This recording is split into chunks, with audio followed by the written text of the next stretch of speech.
We have to have a green way of thinking and a green way of acting.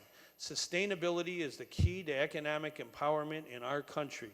Those are jobs in energy efficiency and renewable energy and water conservation. They will not go away. By definition, they stay in our own backyard. We have to teach young people who may be in a violent neighborhood not to take up a gun and use it against a fellow human being. Rather, they should take up a caulking gun and learn how to weatherize buildings. That's what we have to do in Illinois.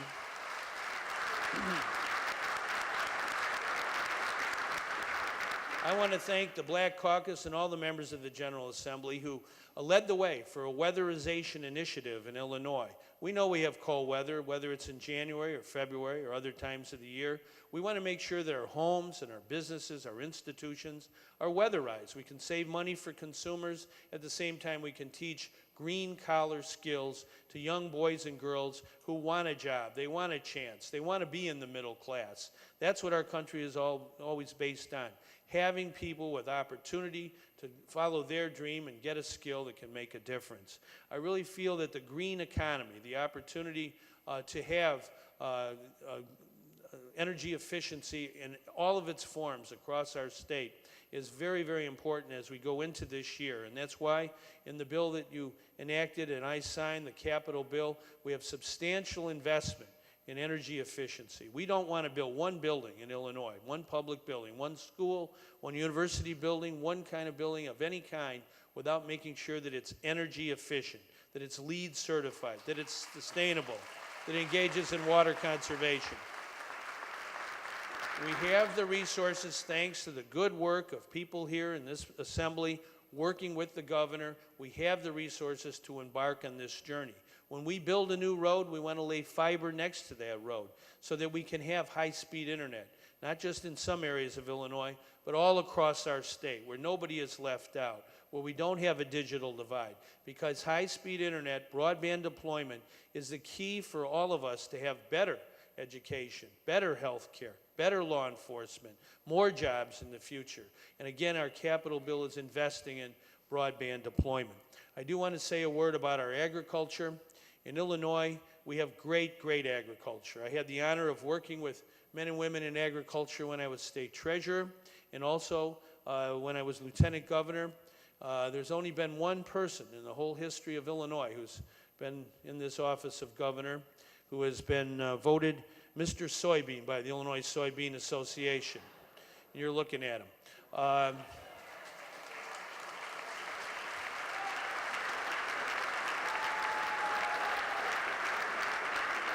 My nickname is Soy Boy, and I understand that our whole green economy depends on a lot on our agriculture because George Washington Carver, a long time ago when he worked for Henry Ford, got plastic out of soybeans.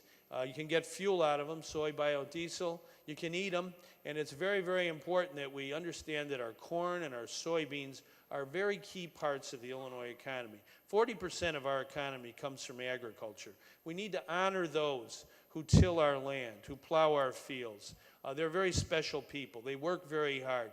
They have a tremendous work ethic, and I really honor all of those in Illinois agriculture. We have to work with them to grow our opportunities, to have opportunities to export our products, to take our bioproducts and convert them into plastics or other goods and services that make a difference around the world. The Shedd Aquarium is the largest aquarium in the world, most visited aquarium in the world. It's located in our state, in Chicago. They have a soybean roof. They discovered not too long ago that you can take soybeans, convert them to a paint, a white paint. You can roll that paint onto an asphalt roof like the Shedd Aquarium, 75 years old, has, and that white paint reflects the sun off the roof, keeps the fish cooler and the people cooler, and it saves money on air conditioning, and they use less electricity. That's how we can use Illinois 40 acres of soybeans in a creative way with an Illinois business that creates this white paint, soybean paint, that then is put on our institutions and saves consumers money and makes us more sustainable. We have to see how these interconnections come together. That's what I believe a governor does. He looks for ways to put people together, to work together for the common good. Related to this, the whole area of windmills and wind turbines. I think that this is something that all of us will embrace as we go through this next few years. We've invested money in our capital bill in this. We have investment also in opportunities for credit for those who develop wind power, make sure they have contracts and so on. But what's important about wind power is it's clean, and it's from our own backyard, and it's all American. I've been to Iraq, I've been to the combat zone, I've seen firsthand how heroic our soldiers are, and I think it's our duty back home to try and be as energy independent as we can. We do not want to see our dollars indirectly go into the hands of petro-dictators somewhere around the world who are financing terrorism. One way that we can fight back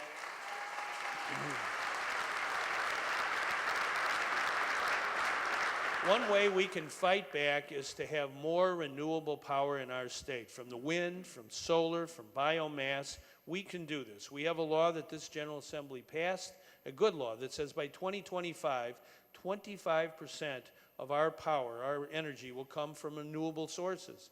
We can do this. We've got to embark on it right now. We've got to build those wind turbines and do it in a proper way. And one thing about the sustainable economy or the green economy or investing in renewable energy is it brings in jobs that create prosperity.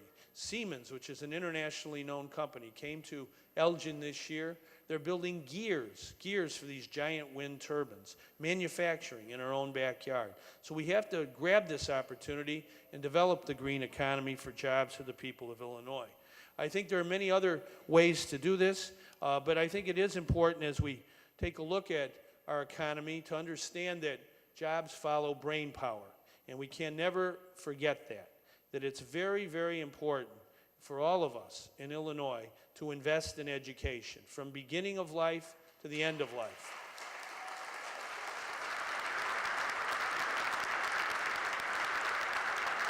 The Federal Reserve Bank of Minneapolis did a study not long ago and said the very best investment the government can make is in early childhood education. It pays dividends for generations. For the first time in our state's history, we included early childhood facilities, education facilities, in our capital bill. We're going to help build some of those buildings that those young boys and girls will learn in. A long time ago, Carl Sandburg, poet laureate of Illinois, said the birth of a baby is God's opinion that the world should go on. And if God thinks the world should go on with that baby, we better take good care of that baby. That's the way I look at it. And I think it's very important that learning begins at birth. Birth to 5 is a very key time for all children in Illinois.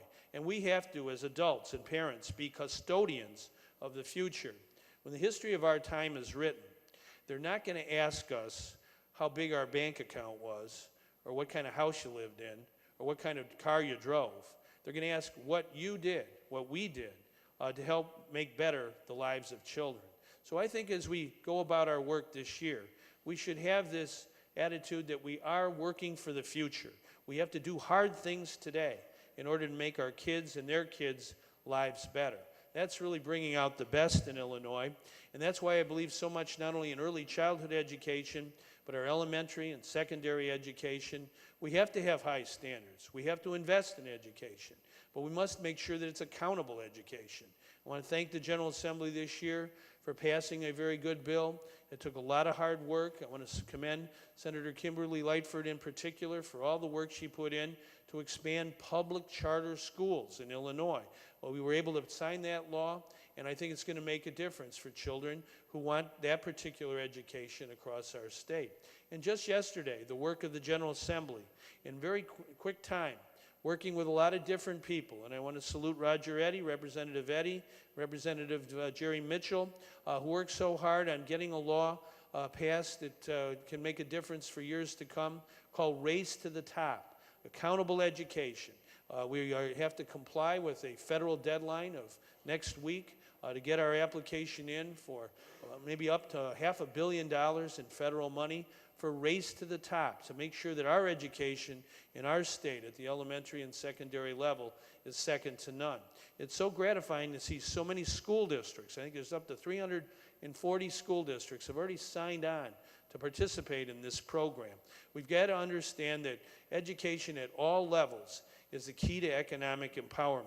It's the best way for equal opportunity for the most people in a democracy. And that's why I believe in community colleges. We have our community colleges in Illinois bursting at the seams. Almost all of them have at least 10% enrollment increases, because community colleges are key to having a nimble economy to take advantage of the opportunities that are presented to us across the world. We have to have community colleges that give people the skills they need to compete in a world economy. And when something bad happens, when you lose your job, what our citizens in Illinois do is they don't quit. They're not gloom and doom people. They go back to school. They improve their skills. And I know this firsthand because I used to teach community college at night, and I saw how hard our men and women in Illinois want to improve their lives and continue their skills. So it's important that we invest in community college. It's very important that we invest in our four-year universities. And I think one of the great things that we did this year, working together, was to make sure that the MAP program, the scholarship program, a program that's been around for a half a century, to provide scholarships this year for 138,000 students. 56,000 of them go to community college. The rest go to public and private four-year universities. That program was in danger, we know that, but we came together. We didn't throw up our hands. We didn't wring our hands. We said we can get this job done, and we passed the law to make sure that the MAP program was protected. And I was so inspired when I was here that day, I believe in October, when all those students and their parents and their teachers came to our Capitol in Springfield. That was the loudest I've ever heard this building resound with the calls of students to make sure that the MAP program was protected. They were well behaved, but they do believe in the power of democracy and the power of their own voice. And so I want to salute all of those MAP students across Illinois, those scholarship students, many of them the first in their family who have ever gone to college. We have one of them today. Kerry Ash is with us. He's a student member of the Faculty Senate over at Champaign, the university there. He helped organize the student movement to save the MAP program. And why don't you stand up and be recognized here, Kerry.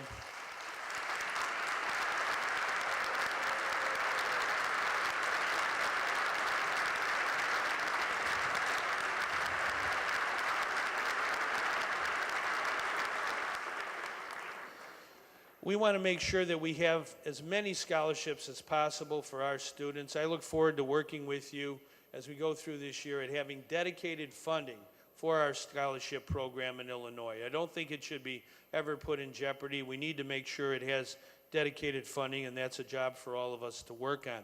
Now, I said before that jobs follow brain power. We have some of the best universities on planet Earth right here in Illinois, and we are very proud of our universities. We, the people of Illinois, invest in those universities.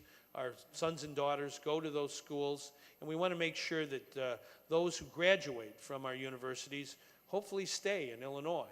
And it's important that we understand that we, in our educational system, are preparing those who are going to create the new businesses of the future, invent the new products, work in very complex jobs that require great skill.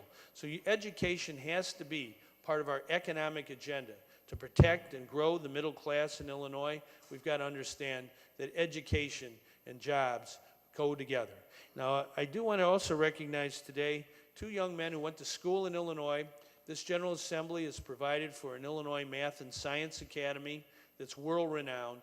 The students who have graduated from there have certainly made their mark on our economy and on our world. And also, these two young men went to the University of Illinois, where we have, at the university, being constructed right now, the world's fastest computer. It's called the Blue Water Project. It's a very important project that will help our economy. It's going to help education in Illinois, the fastest computer on planet Earth, the most powerful supercomputer. We're very proud of that. We have to make sure when we make that investment that we get the fruits of that investment. But these two young men that I want to recognize now are graduates of our high schools in Illinois as well as our university. One is Mike McCool, graduated in 1991 from the Math and Science Academy. He was on a team at the University of Illinois at Urbana-Champaign that created Mosaic, the internet browser that was used to start Netscape. His colleague is Ramirez Nam, who helped develop two of the most widely used pieces of software in the whole world, the Microsoft Internet Explorer and the Microsoft Outlook. And since 2002, he served as a member of the advisory board of the Nano Business Alliance, a member of the World Future Society. He holds a degree in computer science from our University of Illinois. We've got to develop brains like Mike McCool and Ramirez Nam over and over again in order to have a strong economy in Illinois, and that means investing in our education. I'd like Mike and Ramirez to stand up and be recognized for their contributions.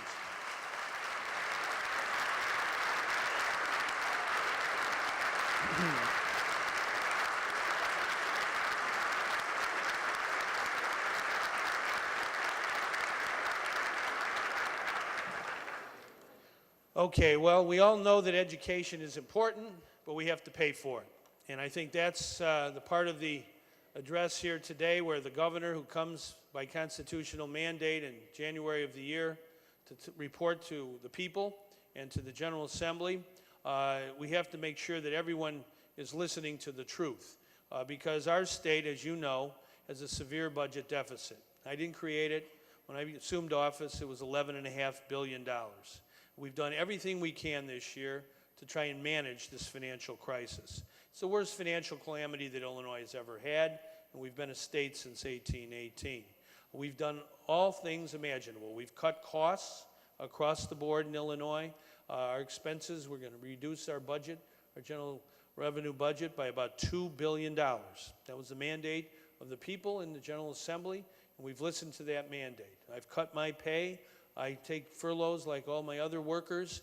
It's very important that we understand in tough times, those in government have to tighten their belt, and we have. We've also used the resources of the federal government that have been made available to us through President Obama's leadership. Our state and many other states, every other state, have received help from the federal government during this very difficult recession.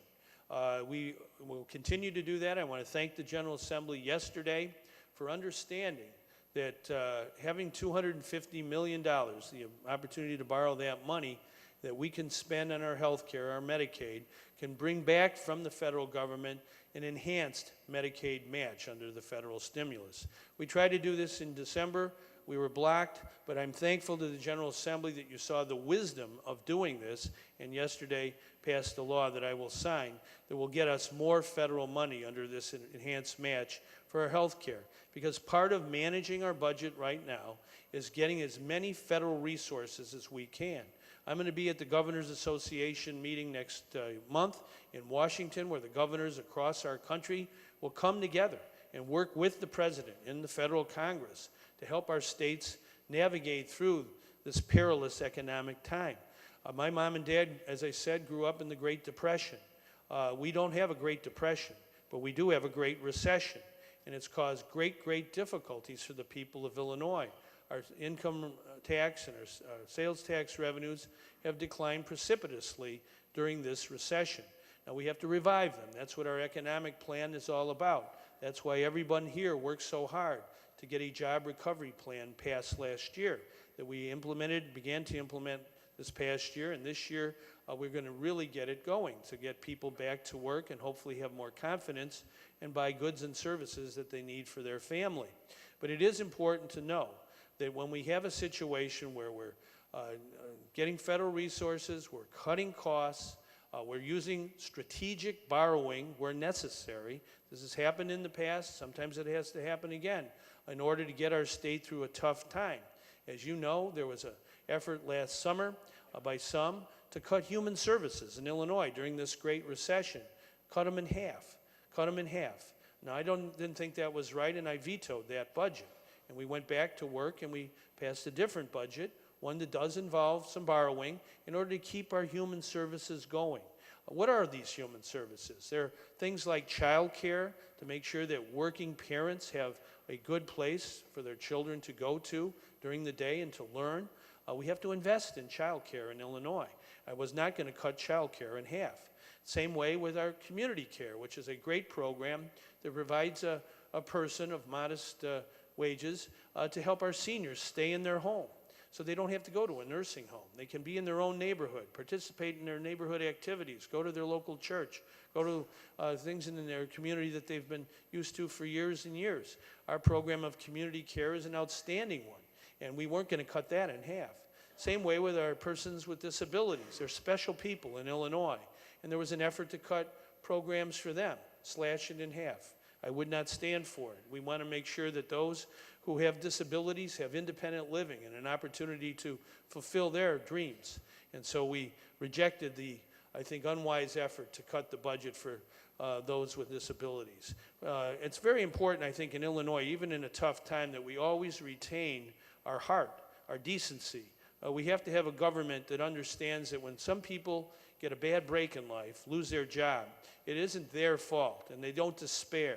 They don't think about committing suicide or engage in bad behavior, whether it be alcoholism or violence. We got to help those people and rescue those people. So that's the part of the governor's mission, I think, to make sure we have a fair and decent budget. So we had to work on that overtime last year. It didn't end on May 31st, as you know. We went through June and then half of July. And finally, we came to a budget that's far from perfect. But it is a budget that we have to work on in the course of this fiscal year and in the next fiscal year as we prepare for the future. Now, I do believe we need more revenue. I think after cutting all the costs, after using strategic borrowing, after getting as much money as we can get from the federal government, we're still short. We have to understand that in a democracy, in tough times, it takes fortitude to look at what the facts are, not to kid ourselves. There are some who have budget plans right now that sound good if you say them fast. But when you take a look at the fine print, they're there cutting human services, cutting education, cutting health care for people who have no other health care but what we can provide through Medicaid. It's very important we not do that. I think we must be a decent state, and indeed a key to the economy in Illinois is for us to keep our human services, our education, and our health care top notch. And so that's what I'm committed to do as governor.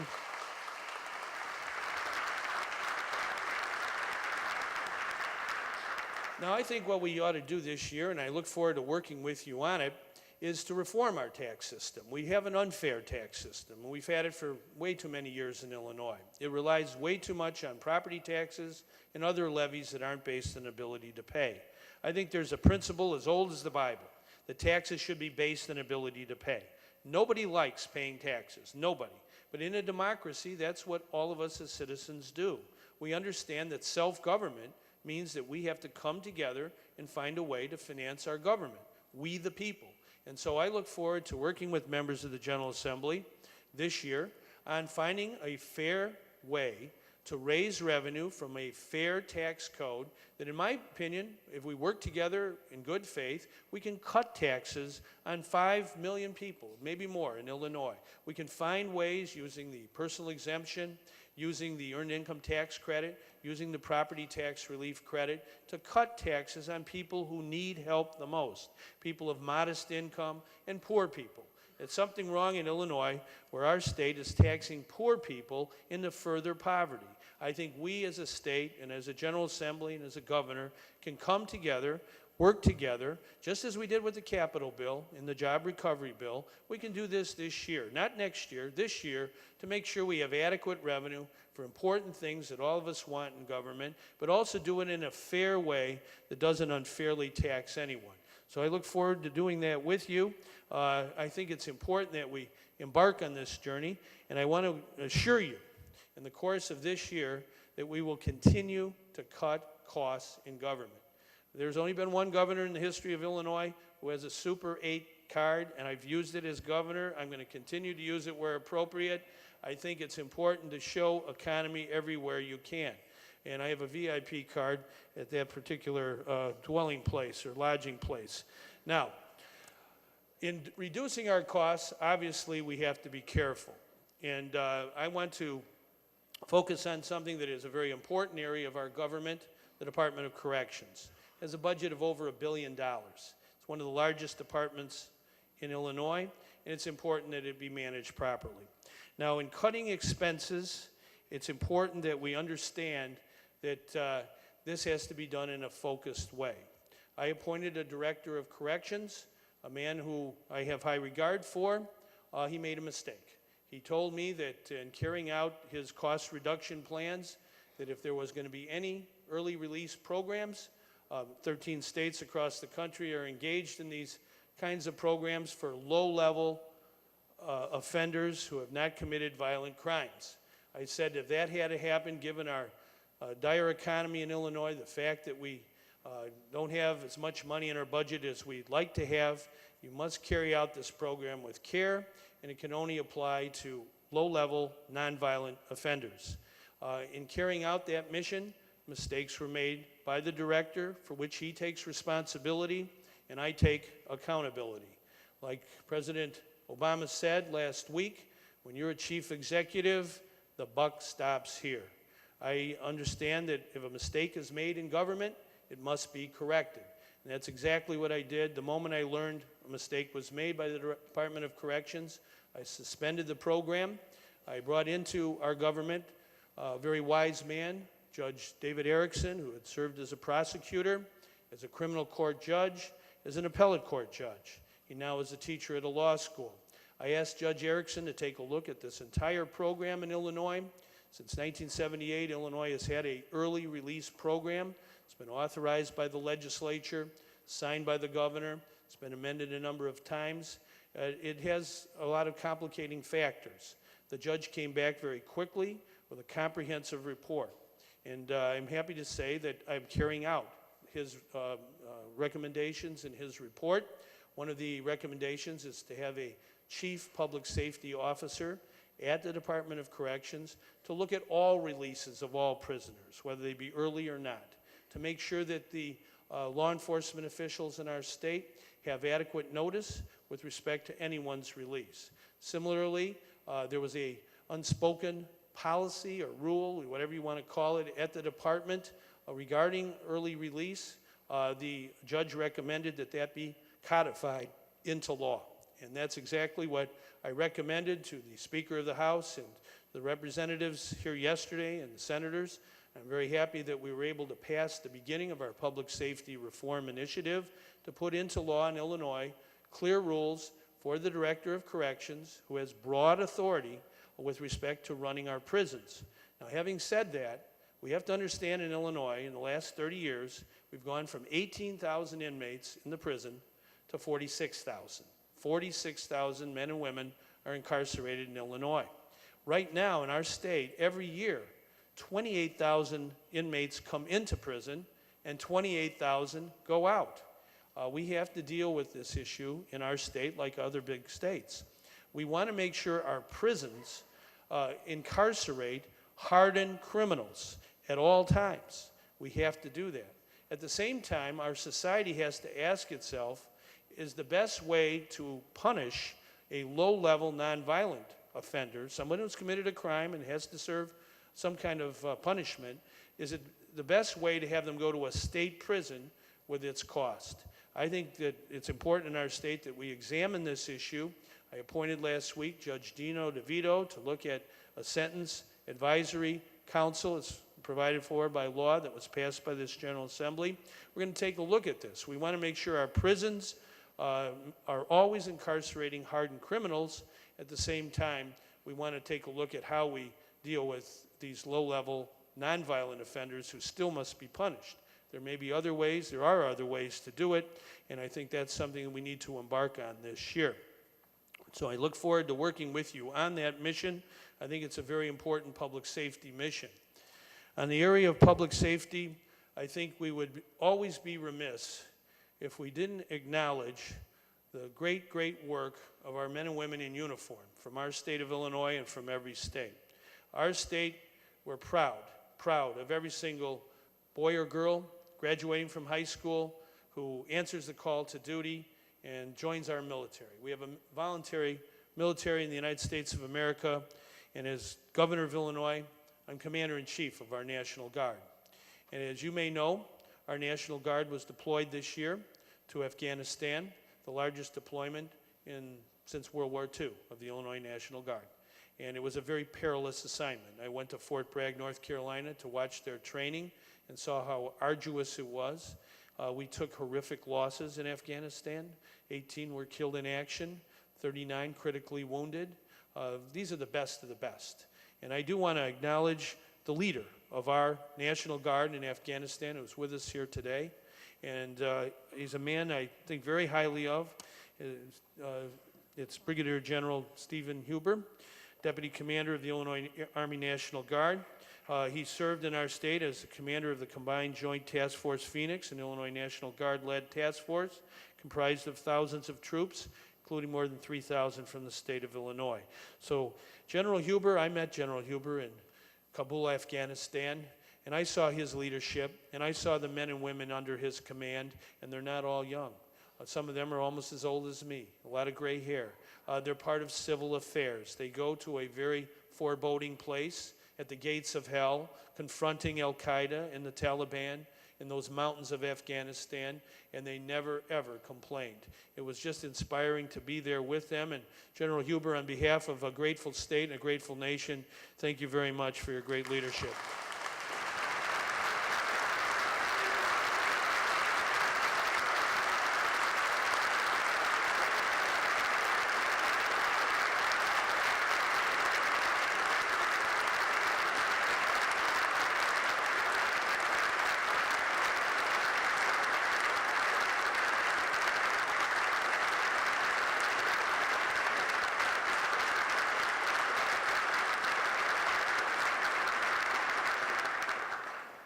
I think that we not only want to express our gratitude, and it was so inspiring across Illinois. I went to many homecoming ceremonies in Urbana, in Freeport, in Kankakee, in Chicago, to see our soldiers come marching home and to see them welcomed by our citizenry, the men and women of our state who understand how important it is to protect our democracy.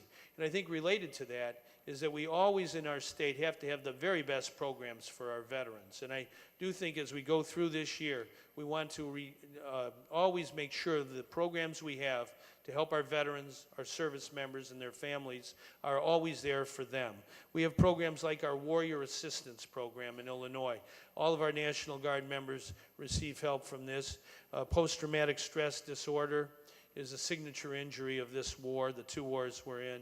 It's very important that any person from our state who serves in the military, when they come back home, if they have need of any kind of counseling, they get that, and will provide that. I made sure in our budget last year when there was an effort to cut this program that would not be cut. It will never be cut because it's very important that we take good care of those who have borne the battle. The same way with veterans care. We have a program in our state to provide health insurance for veterans who have no health insurance, who are not part of the VA system, and we're going to retain that as well. I'm happy to say that this year, thanks to the good work of the General Assembly, we're going to build a new long-term veterans home in the city of Chicago for our veterans. The first time in the city of Chicago there will be a long-term care facility for our veterans. It's very important.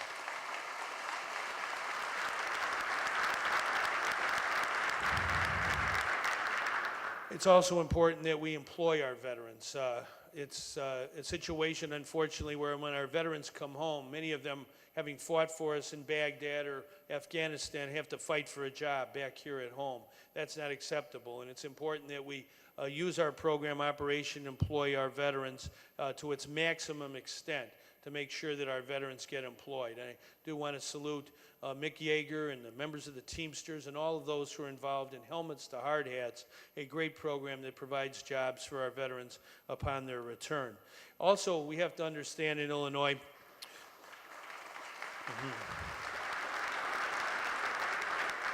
we cannot forget our military families. When our soldiers are deployed from the reserves or the National Guard, we have family members oftentimes living without great resource. Many of our service members, when they enter the military from the reserves and the National Guard, make a financial sacrifice. They make less in their military job than they were making in civilian life. These are our citizen soldiers. They've been with us in our country since the beginning of our country. They were there at Concord and Lexington. They're the militia. They're the ones who are always there to stand up for our democracy. So they entered the service. They're making a very modest wage indeed. Their family members oftentimes find it hard to pay the utility bills, to pay the gasoline bills, the health care bills. If the roof has a hole in it, how do you pay for that? So we have a program in Illinois, a good program, the first of its kind in the country, and it's been imitated by many other states, but we have the best. It's called the Illinois Military Family Relief Trust Fund. It provides financial assistance to all of our Guard members and reservists. It's helped thousands and thousands of families, nearly 20,000 military families in Illinois with more than $10 million. I want to thank the General Assembly for helping fund that program. I want to thank the people of Illinois for voluntarily contributing to that program through a checkoff box on our income tax. It's very, very important that we not forget that. It's also important that we honor those families who have lost a son or daughter in these conflicts in Iraq and Afghanistan. They come from our state. Since I've been governor, there have been 36 service members killed in action in Iraq and Afghanistan. 36 in just 1 year. There have been 270 since the war began there on September 11th of 2001. And we have families in Illinois, Gold Star families, who will never see their son or daughter again, someone they've known from the day they were born. There are no words in the English language or any language to relieve the pain of losing such a special person. I went to two funerals over the weekend, one a funeral in Chicago and another one a wake in Troy, Illinois, in southern Illinois. And a grandmother of Brad Smith, Senior Airman Brad Smith, cried on my shoulder. There are no ways you could console a grandmother who has lost somebody she was very devoted to. Just like on Saturday, a young man, Sergeant Albert Ware, who was born in Monrovia, Liberia, in Africa, immigrated to our country. He was an immigrant, came to Chicago, learned in Chicago, went to school in Chicago, volunteered for our military. He was deployed to Afghanistan not once but twice, lost his life. It's important that we not forget our Gold Star parents. We have one of them here today, and I think it's important that we recognize this man and his wife and the stepmom, because Christopher Alcozier, I was at his funeral a few years ago. There was the hate group from Kansas there. They tried to disrupt the funeral. They echoed very vile epithets and had vile signs. It was a very difficult day. But Jesse Alcozier, and his wife Judy, and Kathy Alcozier, the mother of Christopher Alcozier, who was killed defending our country. He was a real hero. He saved other people's lives. He was only 19. He played the viola, and he was a wrestler. He combined a lot of skills in life. God didn't give him a long life, but he gave him a purposeful life. And I think it's important that all of us in the land of Lincoln remember Abraham Lincoln's words at Gettysburg, 272 words. He said that it's important for all of us, the living, to honor those who give their last full measure of devotion to our democracy, to our government of the people, to our opportunity to be here, to have a democracy and make laws and make people's lives better. So I'm very grateful to the Alcozier family. I'd like to have them stand up and be recognized for all they've done for our country.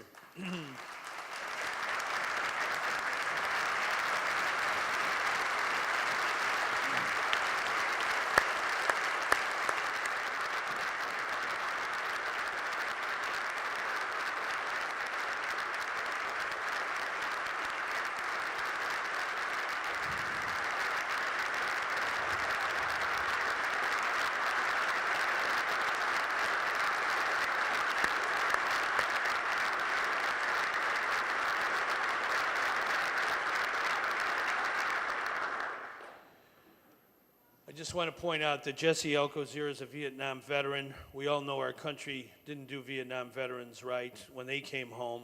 And Jesse was listed once, missing in action. He was wounded 7 times during the Vietnam War, thought to be dead. Well, he's definitely not dead because he testified and helped us pass a law, not that long ago, called Let Them Rest in Peace. We in Illinois believe in honoring all of those who have given their lives. We make sure that their funerals are reverent and dignified, and any group that seeks to heckle or disrupt the funeral, whether it be military or civilian, has to stand aside. That's what the members of the General Assembly did not that long ago. This law has worked very well to make sure that we have reverence and dignity at our military funerals. So I thank you for that. And in closing, I think it's important to understand in our state that there are those amongst us who aren't celebrities. They'll never be on the front page of the paper. They'll never be on TV. They're just the heart and soul of Illinois. Their kids are the ones who answer the call to duty. They go forward in the face of danger to defend us. They work as a team without complaint. They don't whine. They aren't petty. And I think we can take great example from those men and women. My father served in the United States Navy 3 years, 1 month, 15 days. That was the only public service he was ever involved in. He wasn't in a private job the rest of his life. He lived to be 93. God blessed him with a long life. But he always felt that that time in the United States Navy was a special time.